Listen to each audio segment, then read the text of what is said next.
my man. Hey, Rich, how you doing? Good. I saw you in the chat earlier. You're talking about Alberta. What happened there?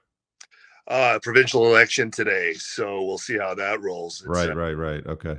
no good choices really, but that's where we're at today, right? Yeah, I saw vote NDP was trending on Twitter today, and I figured that's what that was about. Quite situation. For those of you out there in the outside of Canada world, that is the Socialist Party in Canada. It's even more socialist than Justin Trudeau's party. Anyway, what's crack-a-lackin', man? What's going on? You know what? Talk about dichotomy. Sky there was saying dichotomy a number of times, and you had that with those two last callers. They were both very, very different. And I have to say, for the first one there, I saw the comments coming through, and I'm no simp, but man, when you got a woman stepping into the lion's den, ready to have this conversation, come on, this is what it's about. You want to hear what they have to say. You know And what? Good on so, the gals. Good on the gals for putting their neck out on the line. Yeah. yeah. They're stepping in the lion's den, ready to have this chat. And you got some jackasses out there making some comments that are just not productive, right? So, and that's part of the thing with that's part of the game. Yeah, exactly. So one thing I was telling Moff, and seeing that initial date that we saw, my thing is that it's not the if they love you or hate you that will get you. It's the indifference. It's the indifference. Yeah. So you got to go into a situation and walk away. And if they love you or hate you, be happy with that. If they walk away not giving a damn about you, that's what you got to be worried about. Yeah. Well, to the guy's fault, he's just a nice guy. He didn't know how to deal with a strong chick like that.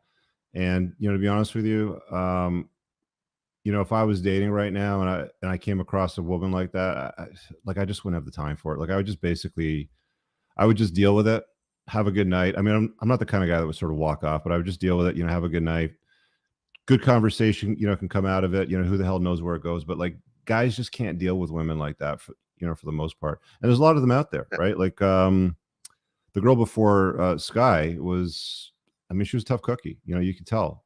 She's had to look after herself.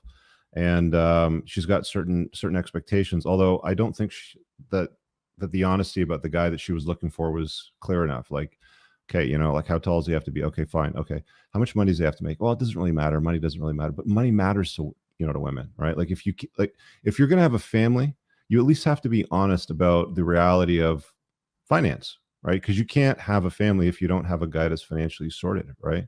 Women don't have a lot of patience for that, guys, in real life. But the problem, therein lies is that you don't want to come off as being judgmental, especially on, a video like this, because it's public sort of thing. And well, I need a guy with money. Well, you do need, ladies, you can be honest about that. You want a guy that's got his life sorted. It's totally fine. Yes. Solipsism and hypergamy springs eternal. Yeah. And, I think those two things have really messed up the ladies to a certain extent, and it's no fault of their own. Like you said, well, it's a feature. It's not a bug, right? Yes, I was just going to say it's a feature, not a bug. And so then they look at that, and but society has told them that they are so right all the time. You combine that with their solipsism, but they sincerely think what they think is good for them is also good for you. Well, this is why you'll get women that'll say, I'm looking for my guy. I'm in my 30s. Time is running out. But if I don't find him, that's okay. Well, why are we lying to ourselves? No sense. Yeah. Right. Like, why are we lying to ourselves? Like, let's just be honest. You want what you want. Let's go get it and be intentional about it and do it properly. Let's not play games around it, or, it doesn't matter, or I'll just brush. Like, the thing that women will never get their heads around, what I find anyway, is that they don't understand that the pool that they're looking at for the guys that they're after is so small. It's so minuscule, because so many guys are soft and weak. So many guys are socially awkward. They're not calibrated. They don't know how to deal with them. They don't know how to date. And then they're just like, well, there's an army of guys out there somewhere. Like, he'll just come my way at some point if I just will it, or if I I just get into my energy crystal days or whatever that happens to be. My horoscope will tell me it will come. You know. Well, the guys have been pushed down to been beta-tized as well, and that's the problem. That's that rough combo that we've got to break people out from. It drives me a little bit around the bend, being a seasoned gentleman, and seeing these guys who are jacked, looking good, but they got no game and they just submit constantly. It's tough to watch, and it's not full submission. They're just not willing to put themselves out there. Yeah. Hey, go out there, be a respectful disruptor. And so if a lady says something offside, call her on it quickly. And the one gent that was called in said, yeah, he was taken aback by what they say. Yeah, there's a lot that they say that's outlandish. Try and come up with something witty and disruptive, but respectful at the same time, and you'll get a good response.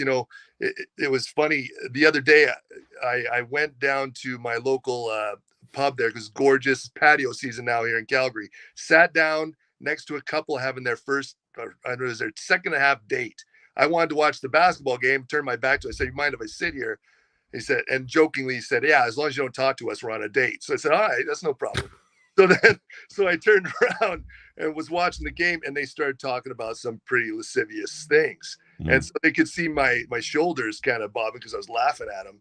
And I got right in the conversation. Well, Rich, I can tell you, baby rabies came up, solipsism came up, and dealing with these things, saying it directly to this woman who is clearly dealing with this. She thought it was hilarious. She thought it was great because I was challenging her. So much so that I asked them, I said, listen, guys, this is your date. I got to take off. And they said, no, stick around. You're making this interesting. Yeah, there you go, man. You can do anything to a woman but bore her. And that's what you did. You basically took over the conversation. Yeah. So, all right, man. But give that woman, that first woman, credit. Yeah. It was great for coming in and doing that. The guys in the chat check themselves a little bit and realize, hey, they're coming in for this conversation. That's a good thing. It's a great thing. Thanks, brother. We'll talk to you later.